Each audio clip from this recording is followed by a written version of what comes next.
Welcome to our circuit final project video. The first thing we're going to show you is the high and low pass filters.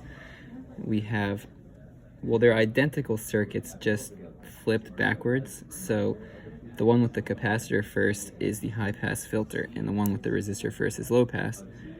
We have picked the resistor and capacitor values strategically to capture the middle of the logarithmic scale between the audible ranges of sound. So it was lucky that it turned out to be about 723 theoretically, and we were off by a couple hundred hertz just because of random stuff that has to do with resistors and capacitors not being accurate.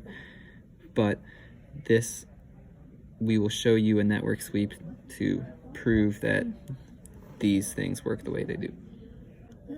Okay, so this is our network sweep of the two filters. In yellow we have the low pass filter and blue the high pass filter. As we can see, for low frequency 20 Hz, the high pass filter but no frequency pass, and let some pass at high frequency, and the opposite for the low pass filter in yellow. And we know that the cutoff frequencies where both the curves intersect, because they have the same cutoff frequency, it should be 723 Hz, but maybe because of some values of the components it's only 627 Hz. Like, it's quite close from what we were expecting. The next component of our circuit is the amplifier, the operational amplifier. So I'll just show you one because they're identical, but we have the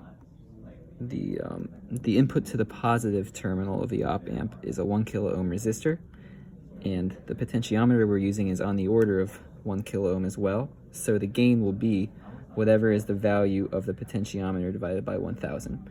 So this way the maximum is 10,000, we'll have a maximum gain of 10.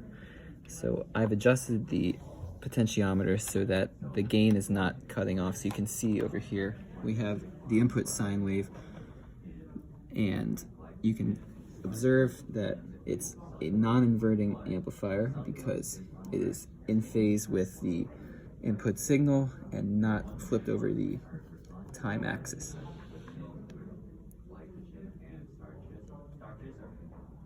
So this is this inverting summary circuit here.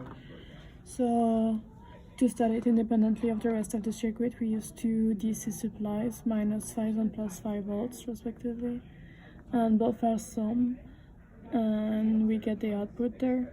They are sum with no gain, as all resistance are equal to 1 kilo ohm, so we have no gain, just a summer, an inverting summer.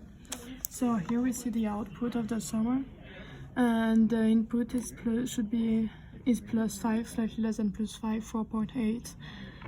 And the negative input is -5 volts. And when we see the output of the inverting summer, it's almost 0, but slightly more than 0, because the positive supply is slightly less than 5. So technically the output should be negative, like -0.2 volts, but here we see that it's 0.2 volts closer. So this is positive because this is an inverting summer. Then we have a phase shift, so it's positive.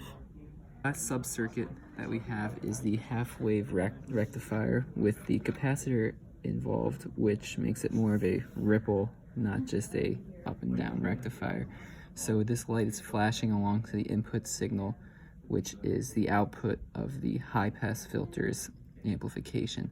So if you look over here, in the yellow we have the output of the op amp, and in the blue is the voltage after it crosses the diode, and you can see that what we've done with the capacitor and resistor smooths it out to give it a more even voltage level and prevent it from flickering so fast that we can't see and distinguish the pulse of the rhythm.